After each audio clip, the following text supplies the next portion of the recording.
We talked Hey, about man. running backs, man, and obviously the next logical place to go is wide receiver.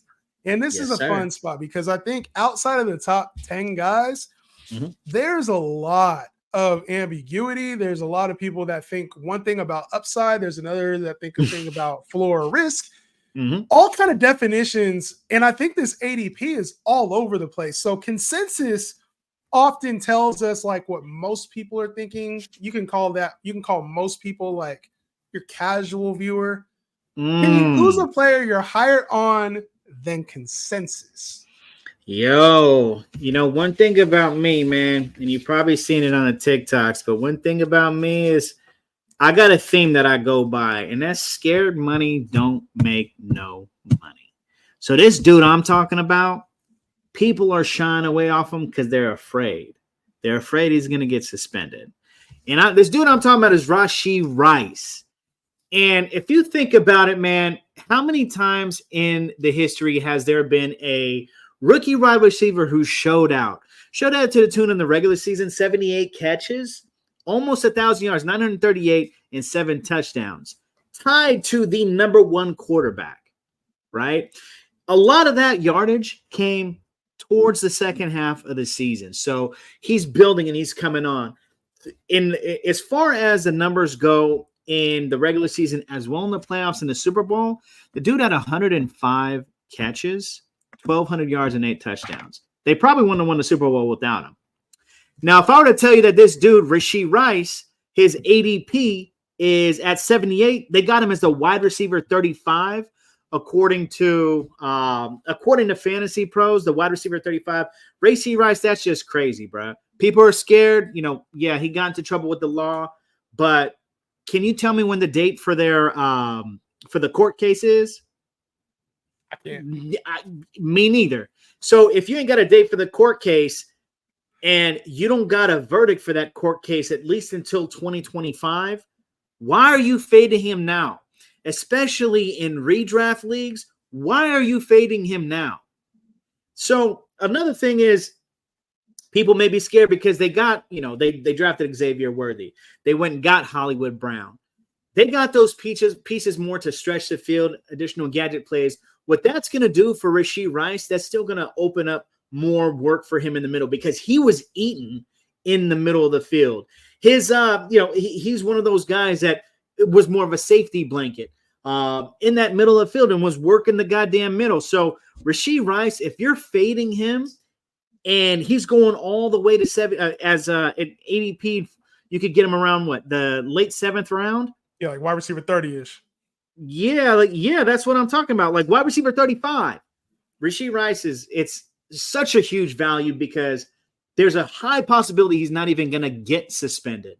And if you add that onto the fact that, like, let's say you do your draft, right, in your draft, and if you can get him that late to be your flex spot, that is a huge, huge dub because, like I mentioned, Rashee Rice, you don't be scared.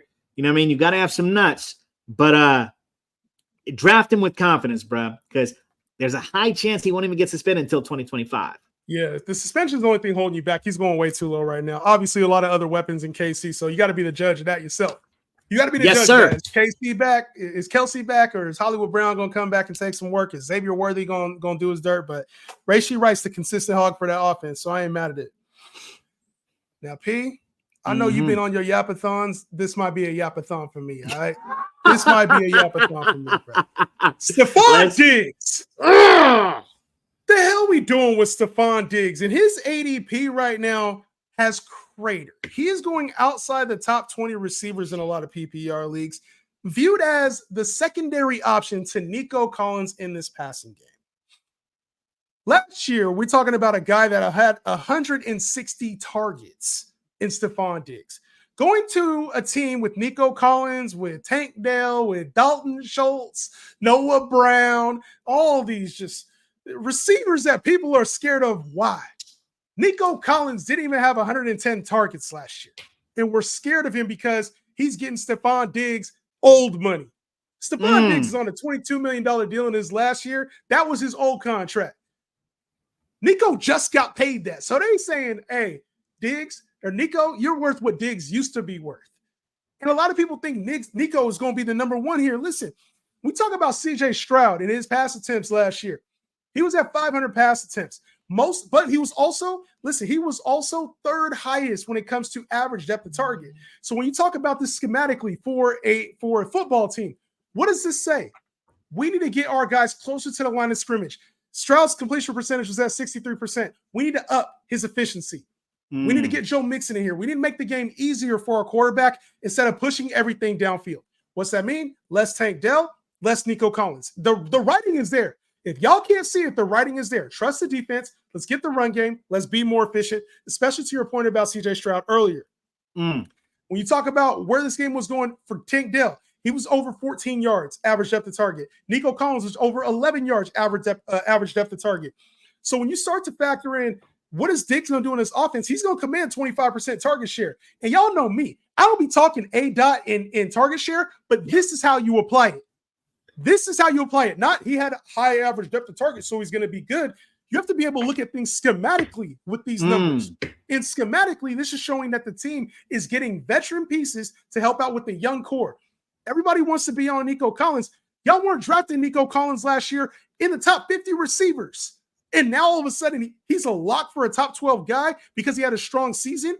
Diggs is going to be the number one target on this team. He's not old. He's 31 years old. He's 30 years old. He's not even 31 yet. He's 30 years old in a contract season.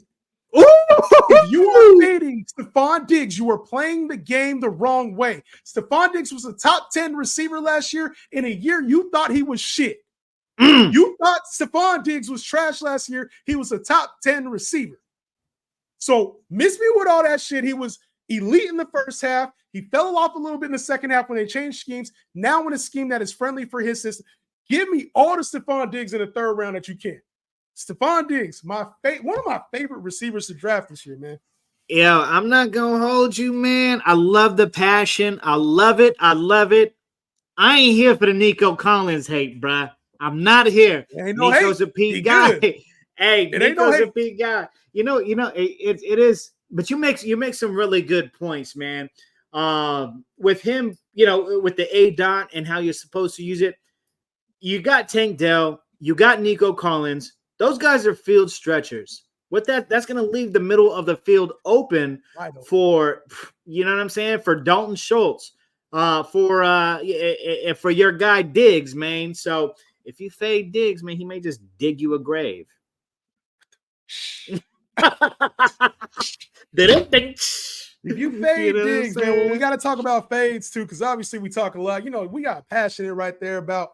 You know what? Let's do this. Let's just double down, man. So you got receivers we're buying into. Let's talk about another one, bro. Because I got another player. Let's call this one like a round robin. You know what I'm saying? Just another player. Yeah. We've already gone quarterback, running back, receiver. Let's kind of just go one more player that you're thinking of that you are buying ahead of consensus, and then we'll talk about players we're fading.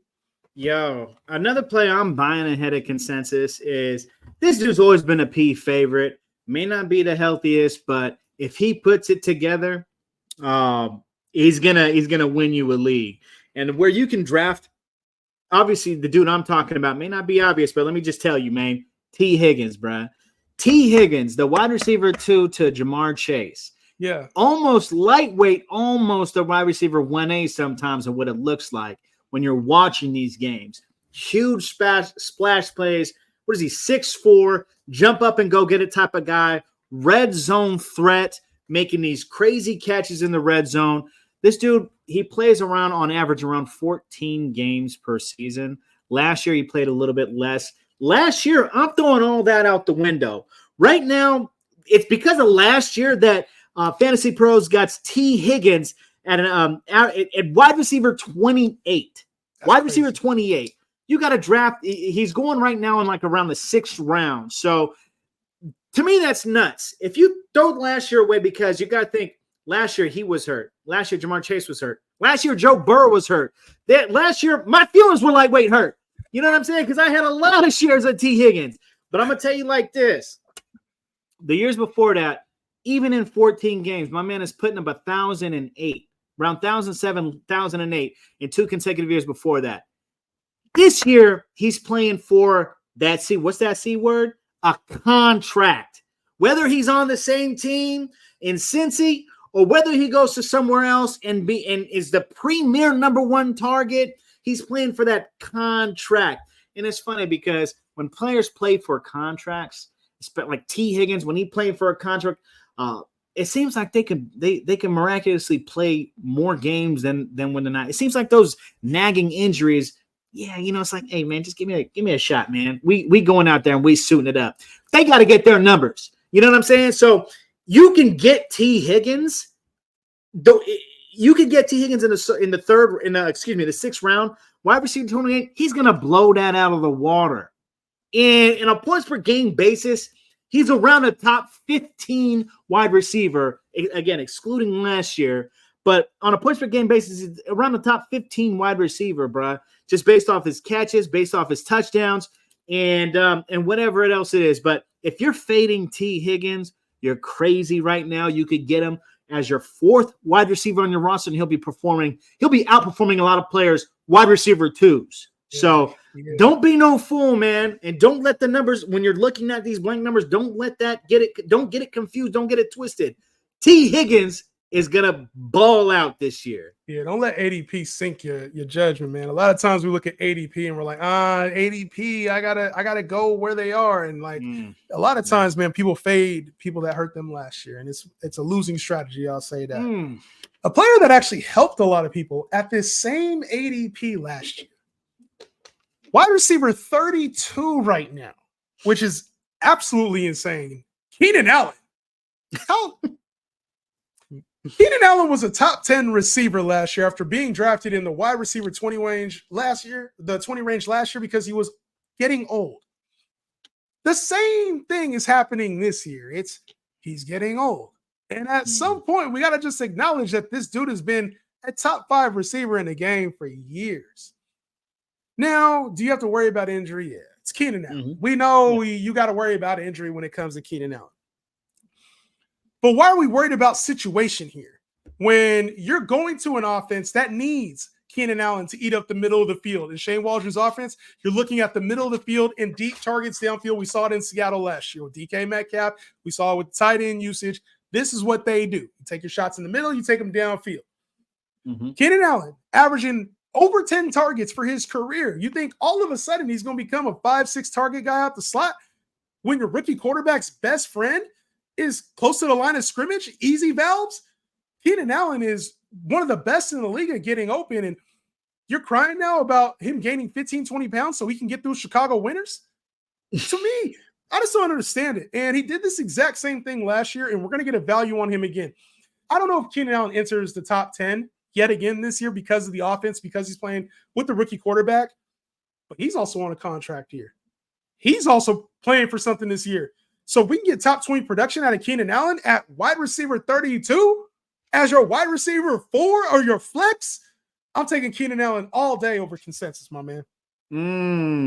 Love some Keenan Allen, bro, especially at his price right now.